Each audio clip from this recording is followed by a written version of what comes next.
And life, we're talking about new love before you let all the butterflies and those warm, fuzzy feelings take over. There are a few tips you need to think about, or things you need to think about. Joining me now this morning, clinical psychologist Dr. Elizabeth Lombardo and relationship expert Rachel Alto.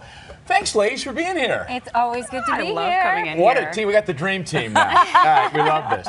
So we're talking about certain steps you need to take in order to begin a new relationship. And Elizabeth, can you start us off? Yeah, start with yourself. Because when you bring baggage to a relationship, that relationship just gets spoiled. So start by addressing yourself.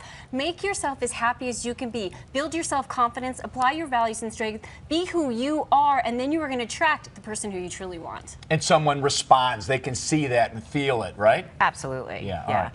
And just moving on from that step, once you figure out who you are, Yes. and really fill yourself up, you have to figure out what you want from somebody else. It's very easy to go out there and say, I'm not really sure what I'm looking for. It'll show up. It'll come to me. How do you do that? How do you figure it out? Do you sit down and just make a, I mean, is that practical? You get 4 things. When you get- work with me, you get 4 things to pick from, and Okay. they have to be core values. So you pick out those 4 core values that you want in a partner, and it cannot be superficial. It has to be your non-negotiables.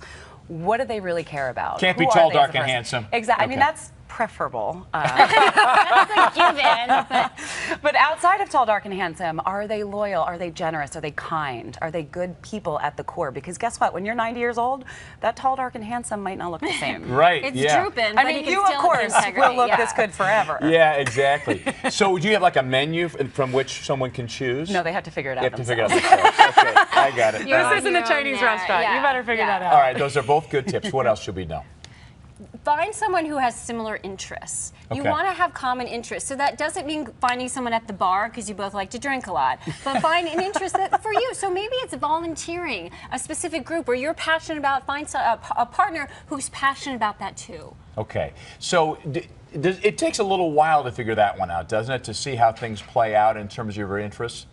Well, I mean, I think a lot of people know what they like. Maybe it's working out, maybe it's cooking, maybe it's trying a new class, Right. learning, but putting yourself out there, not for the purpose of finding your partner, but for the purpose of enjoying life and wanting to meet someone. Okay. Not putting the pressure on you that it has to be, this is my soulmate. Got it. All right. So, Rachel, I hear this term, sextimacy.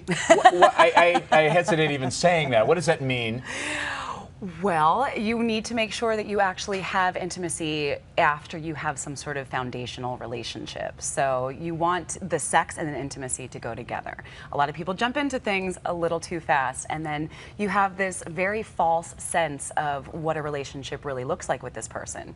So take it slow. There's some things to be said about not nuking it and just letting it bake. Okay. Like 150 degrees. All right, Simmer. that's good. Simmer. Don't nuke it, let it bake. No Before broiling. the broiling. I love that expression.